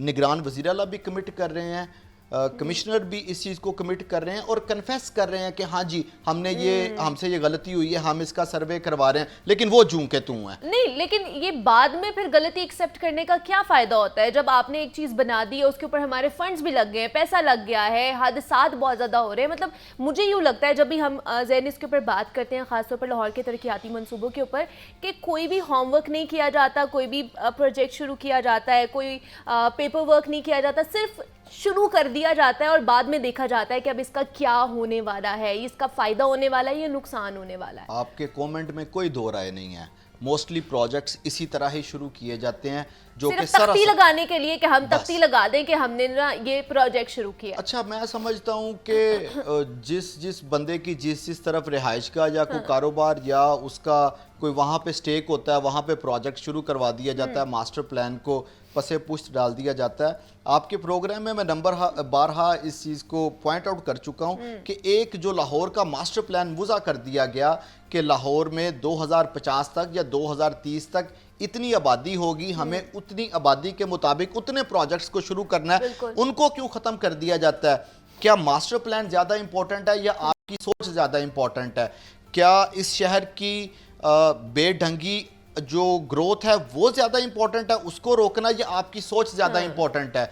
इस लाहौर के शहरियों को सहूलियात फराहम करना ज़्यादा इंपॉर्टेंट है या आपकी सोच ज़्यादा इंपॉर्टेंट है? तो अगर आपकी जो सोच है, सिर्फ ये निगरान हुकूमत नहीं, हर जमहूरी हुकूमत भी, परवेज इलाही साहब की हुकूमत आई तो उन्होंने भी उन प्रोजेक्ट्स का आगाज किया जो कि उनके करीबी और एमपी एमएनएस ने किया। हमजा साहब को इतना मौका ही नहीं मिल सका कि वो 2 माह में कितने के प्रोजेक्ट कर लेते। उससे पहले बुज़दार साहब ने उन्हीं प्रोजेक्ट के ऊपर जोर दिया जहां पे उनका वोट बैंक मौजूद था और अपने इक़्तिदार के आखिरी दिनों में नून लीग के हलकों में सिर्फ अपनी सिंपति लेने के लिए वो तरक्याती काम करवाते रहे। उनका कोई एक आधा मोटा मोटा ही प्रोजेक्ट नजर आता है, फिरदौस मार्केट वाला, बस उसके अलावा तो मुझे नहीं है सच कुछ याद आ रहा कि उन्होंने कोई काम किया। उसके अलावा इसलिए नजर नहीं आता क्योंकि उन्होंने किया कोई नहीं उसके अलावा। वो उनके क्रेडिट पे सिर्फ यही है और ताहयात उनके क्रेडिट पे रहेगा। उस पे भी, उसके डिज़ाइन फॉल्ट पे भी हम बारहा डिस्कस कर चुके हैं। तो मैं समझता हूँ कि एलडीए को, नेस्पा को, अरबाब इख्तियार को, महकमा हाउसिंग को, पंजाब हुकूमत को ये सोचने की ज़रूरत है कि जिस तरह हमने सोचा कि लाहौर का फैलाव हो रहा है उसके मुताबिक प्रोजेक्ट शुरू किए जाएं, ना कि किसी की सोच के मुताबिक। ये जो अकबर चौक प्रोजेक्ट है, ये मैं आपको हल्फिया बताने को तैयार हूँ कि ये सिर्फ और सिर्फ लोगों की, इंजीनियर्स की, जो पार में लोग बैठे हैं उनकी सोच के मुताबिक है। कभी ये प्रोजेक्ट था कि सिर्फ एक तरफ फ्लाईओवर बनाएंगे, फिर इसकी ग्राउंड ब्रेकिंग होती है, वहाँ पे वज़ीर आला पंजाब आके कहते हैं नहीं दूसरी तरफ भी बना दिया जाए फ्लाईओवर, वो नया PC1 बनता है उसको दूसरी तरफ बना दिया जाता है। फिर एक दफ़ा वज़ीर आला आते हैं, वो कहते हैं ये ठीक नहीं है, इस U-टर्न बना दिए जाएँ, उसकी लागत बढ़ जाती है, U-टर्न बनाना शुरू कर देते हैं। फिर वो एक दफ़ा आते हैं, वो कहते हैं नहीं मज़ीद U-टर्न्स बना दिए जाएँ, वो मज़ीद U-टर्न बनाना शुरू कर देते हैं। फिर कहते हैं कि नहीं नहीं ये U-टर्न ठीक नहीं है, इसको बंद करें, उससे अगली जगह पे U-टर्न बनाएं। भाई एक बंदा जो ले मैन है, जिसको पता ही नहीं है कि ये इंजीनियरिंग क्या है, तो ये इस तरह तो प्रोजेक्ट करेंगे तो फिर शहर के साथ तो अब क्या इसके ऊपर कमेंट किया जा सकता है। नहीं देखिए, एक लेमैन को नहीं पता कि इंजीनियरिंग क्या है, बट अगर वो वहां से गुजर रहा होगा ना, वहां पे सफर कर रहा होगा, तो इस तरह के जब ये वो यूटर्न्स भी देखेगा जब बेढंगे बने हुए हैं, तो उसको पता चल जाएगा इंजीनियरिंग में मसला है। Sir engineering is a common sense. Engineering ये है कि आप जिसमें चीजों के लिए आसानी पैदा कर दें वो इंजीनियरिंग है, और अगर आपने आसानी पैदा नहीं की तो फिर आप लोगों को मसाइल दे रहे हैं। मसाइल ही दे रहे हैं फिलहाल। जितना लाहौर शहर के ऊपर बोझ डाला हुआ है वो मसाइल का ही हम शिकार होते जा रहे हैं। और क्या हो रहे हैं? जन कितने प्रोजेक्ट्स हैं जो अभी तक चल रहे हैं शहर लाहौर में? इस वक्त सबसे अहम जो प्रोजेक्ट है वो ये सेंटर पॉइंट गुलबर्ग से लेके वॉल्टन रोड को सिग्नल फ्री कॉरिडोर बनाने का प्रोजेक्ट है। बुज़दार दौर में इसको कंसीव किया गया था। अब निगरान दौरे हुकूमत में इस पर काम का आगाज़ किया गया, जिसमें जो कैवलरी ब्रिज है उसको क्रॉस करके आगे खालिद भट्ट चौक के मुकाम पर अंडरपास है, और उसके बाद जो घोड़ा चौक है जो कि डिफेंस को रास्ता जाता है, वहाँ पे फ्लाईओवर का काम जारी है। तकरीबन 50% काम औसतन वहाँ पे मुकम्मल हो चुका है इनके मुताबिक, और कहते हैं कि 30 दिसंबर से पहले इसको मुकम्मल कर देंगे दोनों प्रोजेक्ट्स को, जो मुझे नज़र नहीं आ रहा। वो मैंने अपना कमेंट भी करना होता है साथ में। मैं खुश हो रही थी कि शायद हमारा वो इलाका जो है वो सही हो जाएगा, साफ सुथरा हो जाएगा। ख्वाहिश है मेरी कि वो प्रोजेक्ट मुकम्मल हो जाए, क्योंकि डिफेंस जाने वाले, वॉल्टन जाने वाले, कैंट जाने वाले बड़े लोग हैं जो कि इसकी वजह से सफ़र कर रहे हैं, तो इसको मुकम्मल हो जाना चाहिए। लेकिन अभी उसकी रफ्तार ऐसी है कि नज़र नहीं आ रहा मुकम्मल होते। दौरे तो बहुत ज़्यादा हो रहे हैं। हाँ, दौरे तो रोज़, वो हर 4 घंटे बाद निगरान वज़ीर आला पंजाब चले जाते हैं, उसके बाद DGLDA चले जाते हैं। पता नहीं 4 घंटों में कौन से ऐसे पिलर्स हैं जिनको खड़ा कर दिया जाता है। मेरा ज़ाती तौर पे ख्याल है कि आप दौरे करने की बजाय प्लान ऐसा करें, पॉलिसी ऐसी बनाएं, आपका सिस्टम और मैकेनिज्म ऐसा हो कि ये चीज़ें ऑटोमेटिकली ऑटो पे चल रही हों और काम हो, दौरे ना करने पड़े आपको इतने ज़्यादा। और दौरे करें, जाके तरक्याती कामों का जायजा लें, उसके ऊपर कोई एतराज़ नहीं है। लेकिन 4 घंटों में कौन सा इन्होंने तीर मार देना, वो 4 घंटे बाद वो दौरे ना करें।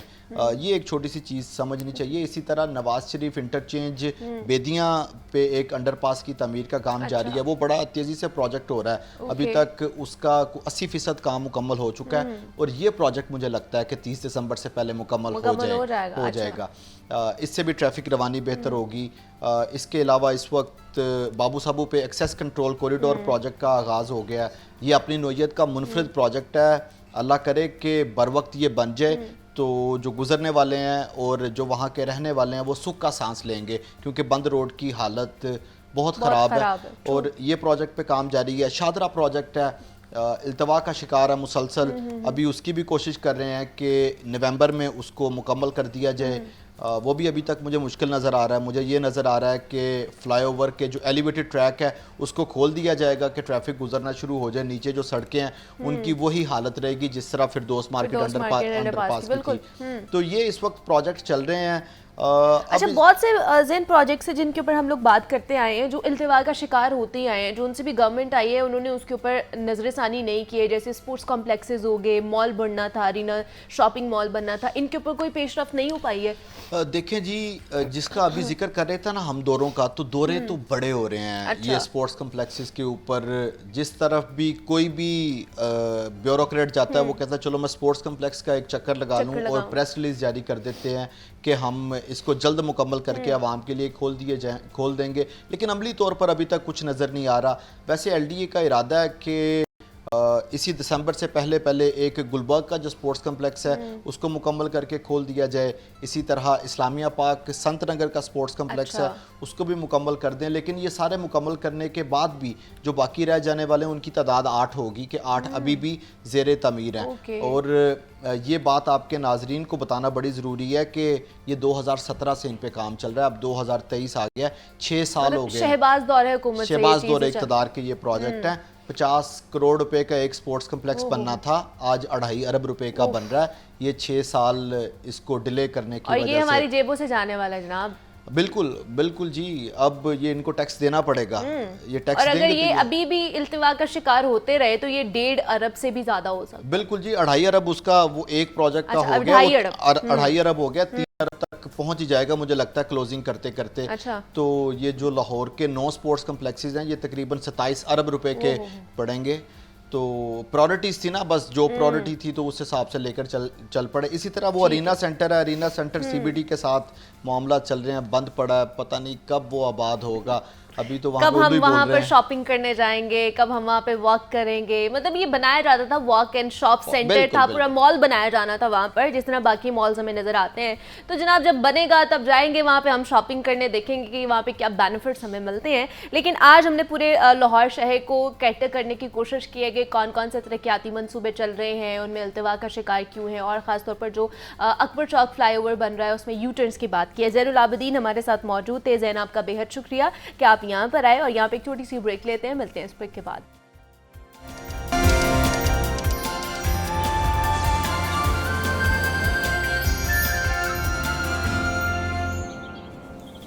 वेलकम बैक टू जागो लाहौर। जनाब आप कुछ बात कर लेते हैं इस तरह की, हम लोग बहुत से इस तरह इंसान देखते हैं जो लोगों के लिए काम कर रहे होते हैं, फलाह के लिए ख़ास तौर पर काम कर रहे होते हैं, और वो लोगों की तो मदद करते ही करते हैं, लेकिन उनके साथ साथ वो जानवरों की भी मदद करते हैं, उनको भी रेस्क्यू करते हैं।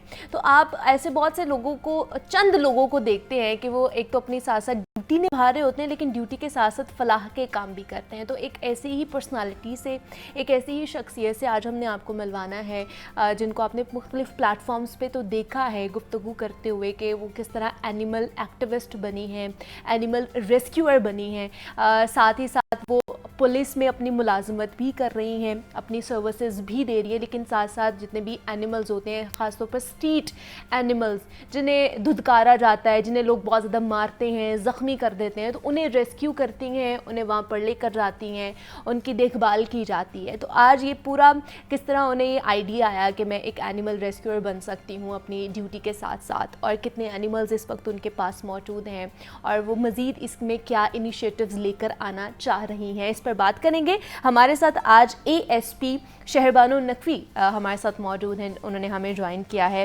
वेलकम कहती हूँ आपको शहरबानो, कैसी हैं आप? थैंक यू सो मच, अल्लाह का शुक्र। शहरबानो, कैसे ये पुलिस एनिमल रेस्क्यू का आइडिया, ख्याल कैसे आया? बचपन से ही एनिमल लवर थी या देखते देखते इस चीज़ को आपने कहा कि मैं अडॉप्ट कर सकती हूँ? बेसिकली बचपन से इंसान की ओरिएंटेशन तो होती है एज अ चाइल्ड, लेकिन जब हम लोग पुलिस महकमे में आए हैं तो हमें पता चला है कि यूथनेशिया के थ्रू हम अपने जो स्पेशल ब्रांच के डॉग्स होते हैं, जो स्निफर डॉग्स जिन्हें कहा जाता है, PSL की ड्यूटी के दौरान ये बात सामने है कि उनको हम मार देते हैं आफ्टर 8 years। तो उधर फिर I got an organisation on board जिसका नाम था JFK। JFK जो ऑर्गेनाइजेशन है, मैंने उन्हें कहा कि आप हमारे एनिमल्स अडॉप्ट करवा दें। अच्छा।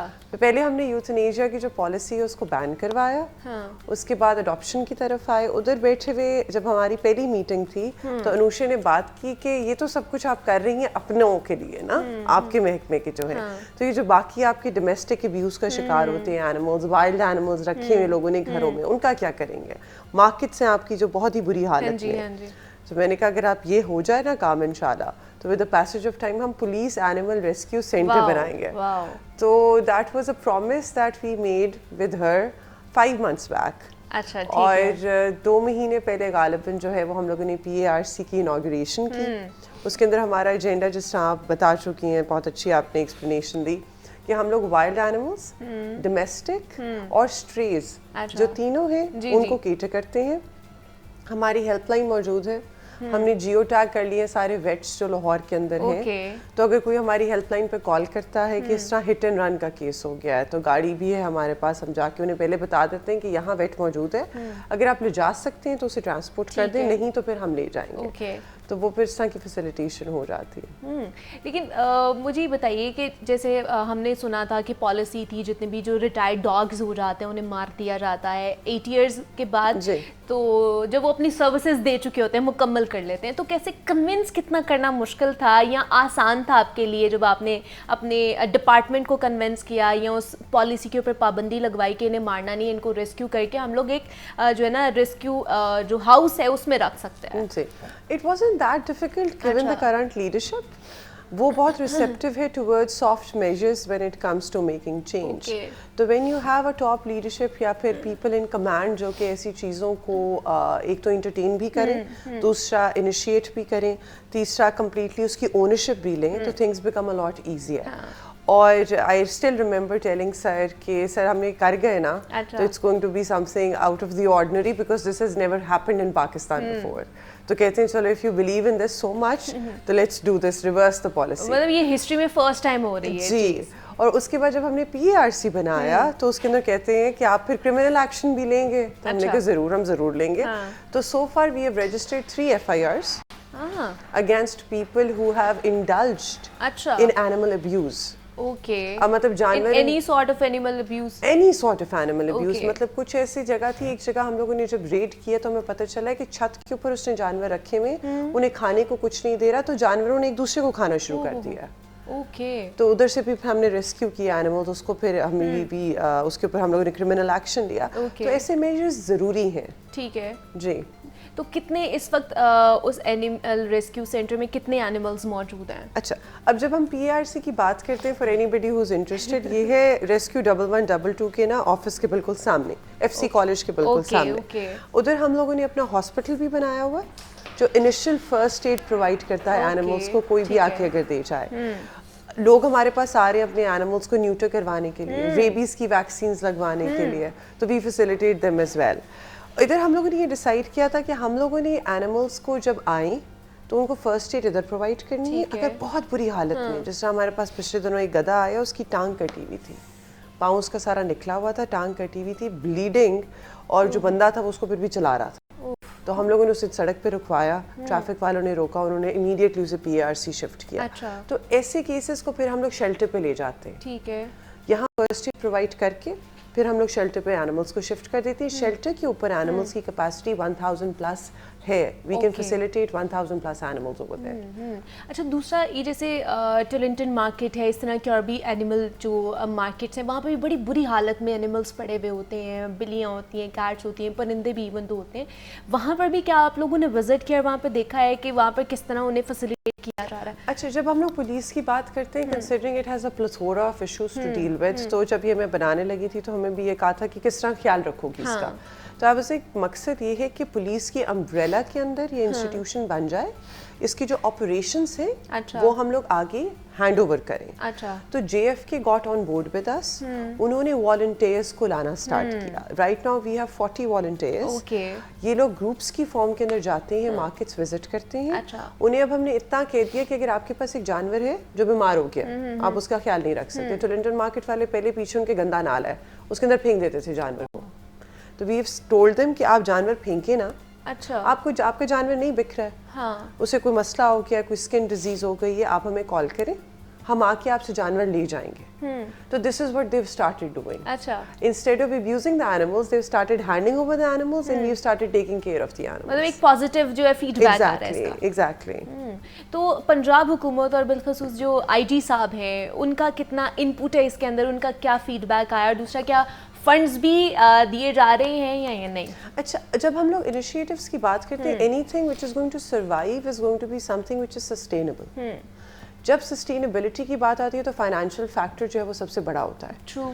इस वजह से हम लोगों ने, जिस टाइम पहले बात हुई कि अम्ब्रेला पुलिस की है, because you need that backbone कि अगर आप जा रहे हो रेड करने तो you need mandate for that, वो पुलिस के पास है।